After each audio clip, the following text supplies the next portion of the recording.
Burri pa ditë restorantin ku darkonte me mikeshën sekrete.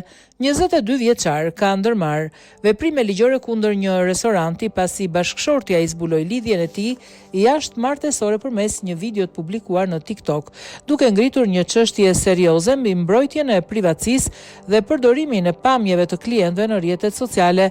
Sipas raportimeve, burri u filmua në ambientet e një restoranti pa djenin dhe pëlqimin e tij. Pamjet u publikuan më pas në platformën TikTok ku pan nga bashkëshortja e tij, çka çoi në zbulimin e marrëdhënies jashtëmartesore dhe në pasoja të rënda për jetën e tij familjare.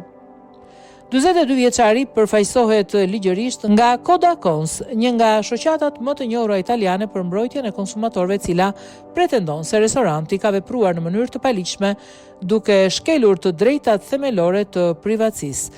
Është e papranueshme që një restorant të filmojë klientët pa pëlqimin e tyre dhe më pas t'i publikojë pamje duke i ekspozuar ndaj pasojave të paparashikueshme, deklaroi Francesco Tonazi, zëdhënës i Kodakos. Sipas tij, raste të tilla mund të kenë pasoja jashtëzakonisht të rënda për jetën private, familjare dhe shoqërore të individëve, veçanërisht kur përmbajtja shpërndahet gjerësisht në rrjetet sociale.